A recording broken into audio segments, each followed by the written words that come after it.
Donc, c'est très difficile de vraiment trancher asphalte versus béton. Ça va dépendre de nos objectifs.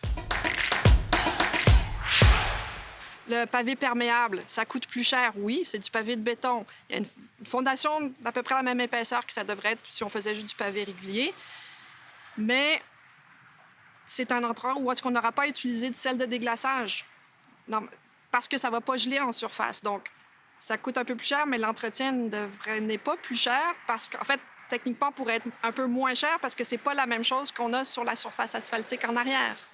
Donc, c'est toute une question de voir un peu point par point où est-ce qu'on peut être gagnant et certaines choses qui sont juste différentes, pas plus, mais différentes. Bien, les pavés, toute surface est aussi durable que sa réalisation. Donc, si elle est réalisée correctement, on s'entend parce que ça, c'était quand même un point important. Une bonne surface en asphalte peut quand même durer. Mais les pavés de béton, déjà pour passer les standards et les normes, doivent être capables de subir au moins 25 cycles de gel-dégel.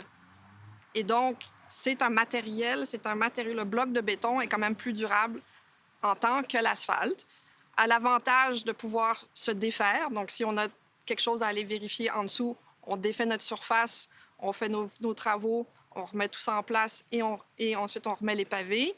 Et ni vu ni connu, c'est la surface. Tandis qu'en asphalte, bien, on voit toujours un peu l'asphalte et on ne peut pas réutiliser l'asphalte qu'on enlève pour le remettre en place. Donc, ils ont des avantages différents, des inconvénients différents. Donc, ceci est très, très modulable. Je dirais que le pavé de béton a un meilleur cycle de vie, oui.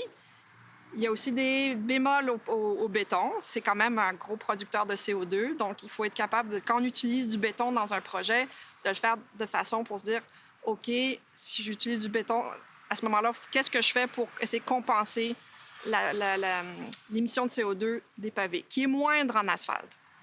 Mais là, je vous amène à un autre point. Asphalte, c'est foncé. Donc, les IRS au niveau des îlots de chaleur. L'asphalte n'est pas exactement la grande gagnante par rapport à ça, mais le pavé de béton, oui, parce qu'il est plus pâle. Donc, c'est très difficile de vraiment trancher asphalte versus béton. Ça va dépendre de nos objectifs. Mais le pavé de béton est quand même plus durable que l'asphalte au niveau de la durabilité dans le temps. Donc, dans les surfaces minérales perméables, il y a le pavé perméable comme on a ici, mais il faut savoir qu'il y a aussi le béton coulé perméable, l'asphalte perméable qui commence à vraiment être de plus en plus populaire.